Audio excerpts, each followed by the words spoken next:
Le match du jour, c'est à 16h. C'est une magnifique et alléchante demi-finale de Champions Cup, la Coupe d'Europe, qui opposera aujourd'hui les Harlequins, les Anglais, donc, aux Toulousains, du stade toulousain. On en parle avec la voix du rugby sur Sud Radio. Bonjour Daniel Herrero.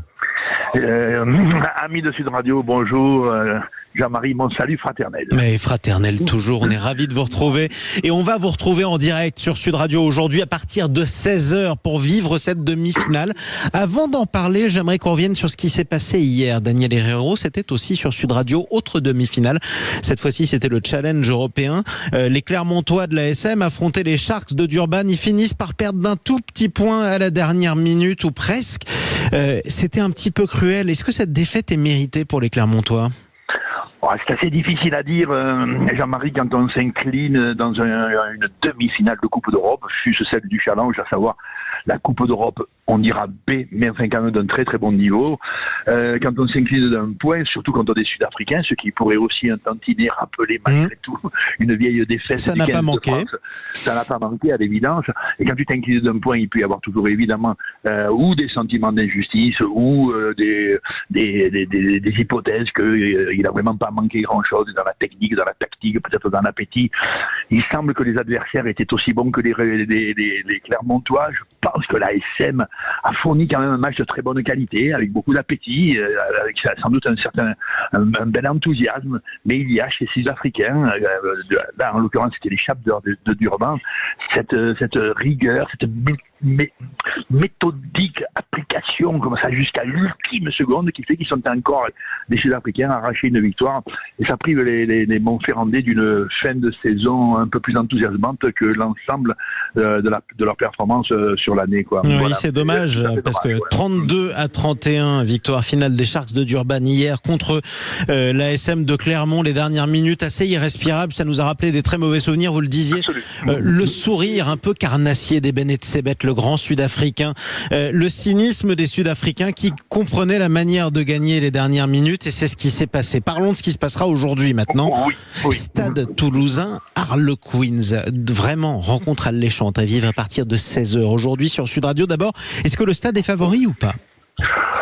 Oui, je dirais que de toute évidence, le stade toulousain, demi-finale de la Coupe d'Europe, chez lui, dans son Nantes, dans son stade, dans sa ville, récompense, jouer chez soi, récompense qui vient à l'issue d'une saison plutôt brillante, dont les Toulousains chez eux apparaissent favoris dans le sens où leurs performances récentes les montrent à un bon niveau, et sans doute un niveau un peu supérieur à celui des Harlequins, que l'on connaît aussi assez bien. Et puis quand même à l'évidence aussi, malgré tout, si on analyse l'ensemble de la saison, en phase qualificative de la Coupe d'Europe, les Toulousains avaient déjà, non pas atomisé, mais avaient martyrisé, avaient dominé assez largement en pratiquant un très très beau rugby cette équipe des Harlequins.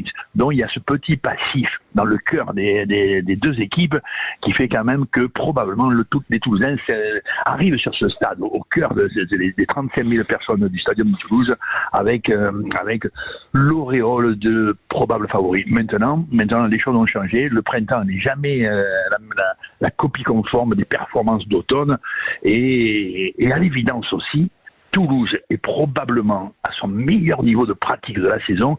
Et allez voir que les Harlequins de Londres sont aussi dans une phase extrêmement rayonnante. Donc on s'attend à un match, comme tu le signalais, alléchant, séduisant. Il devrait y avoir à la fois du jeu, sans aucun doute beaucoup de combats, et probablement, ce qui donne toujours le plus haut niveau de performance, un joli souci d'esthétique pour arriver à la performance, tu vois, c'est-à-dire probablement il y aura un très joli match. Et probablement d'autant plus que les Toulousains peuvent aligner cette charnière qui nous a tant manqué au mondial, qui nous a manqué pendant des mois, Ntamak et Dupont. Est-ce que c'est la meilleure charnière du monde ?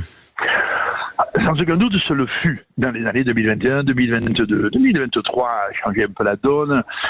Cette paire de demi toulousaine, Antoine Dupont et Romain Ntamak, elle a tous les attributs et elle les confirme et elle les montre régulièrement. Les attributs de la vitesse, les attributs de la lucidité, les attributs du rayonnement sur les adversaires, les attributs de la la finesse ou de stratégie. Tu vois, bon, ils sont incontestablement très très très très bons.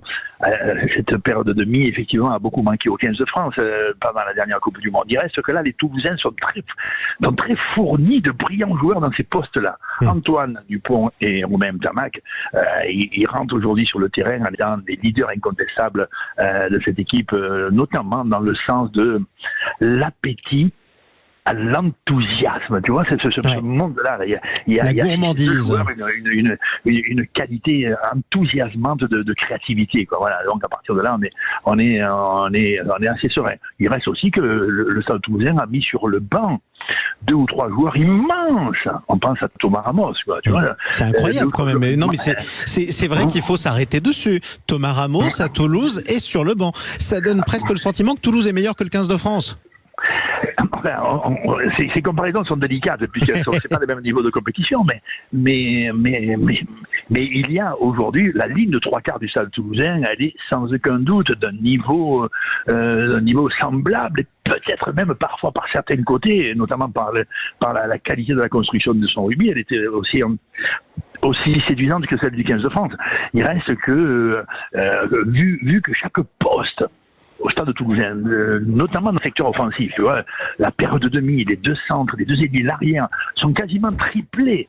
Et triplés par des joueurs de calibre international.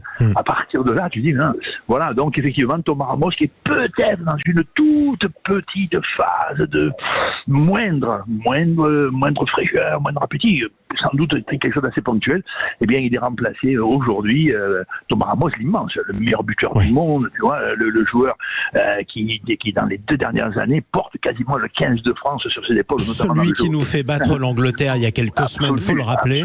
Exactement. Ça, c'est la Légion d'honneur. Hein. Voilà, absolument. Et là, Thomas, il est un peu au frigo. Et c'est quand même King Dorn, tu vois, qui est l'arrière du 15 d'Écosse, qui est aujourd'hui titulaire. Et ça met comme ça une émulation à la fois morale et en même temps technique, quoi. Voilà, il y a un potentiel offensif aujourd'hui au Stade Toulousain qui fait que on n'a pas d'autre hypothèse que de se régaler. Dernier mot, Daniel Herrero, parce que c'est important. Je le disais, les Harlequins se dressent sur la route des Toulousains vers la finale. En finale, il y aura le grand rival des Toulousains au palmarès de la Coupe d'Europe. Ce sont les Irlandais du Leinster qui se sont défaits hier de Northampton 20-17. Est-ce que le Leinster est la meilleure équipe d'Europe sur le papier aujourd'hui ou pas ? Si on analyse les résultats, il est quand même probable que dans la constance, dans la régularité, de leur performance et du jeu qu'ils produisent, les joueurs de Dublin, les Leinster Men, ceux de la province irlandaise de Dublin, confirment quand même la permanence, et c'est de l'ordre de l'exploit, la permanence d'un très haut niveau depuis 2-3 ans. Là, cette année, ils sont quasiment invincibles. Leur qualité de rugby, la méthode, la sérénité qui se dégage, l'alternance entre la grande rigueur et en même temps un potentiel créatif. Cette équipe, elle est superbe. C'est l'équipe d'Irlande, de fait. Hein. Ouais, c'est aussi quasiment l'équipe nationale. Donc, la meilleure équipe d'Europe, en tout cas pour l'Irlande. Sans aucun doute. Et dans la perspective, mais ne vendons pas la fameuse peau de l'ours avant quand même qu'on les tordue cet après-midi. Parce que les Harlequins, c'est un sacré morceau. Mais la finale, l'hypothèse d'une finale entre le Stade Toulousain et Leinster, elle fait savourer le monde entier d'Aubagne. Exactement. Voilà. D'autant plus que les Leinstermen sont débarrassés de leur bête noire Rochelaise qui les avait battus 2 finales de suite. C'est pour ça que c'est important de le rappeler. Merci Daniel Herrero. Rendez-vous. Bonne journée et vite cet après-midi, présence indispensable de tout le monde. À partir de 16h, on vous retrouve avec François Trio depuis le stade en direct, commenté sacré demi-finale de Champions Cup sur Sud Radio. Toulouse, Harlequins, allez le stade. On a le droit d'être chauvin, ce sont les derniers Français qui sont en lice. Après tout, c'est une demi-finale de Coupe d'Europe. Ça doit être pour la France.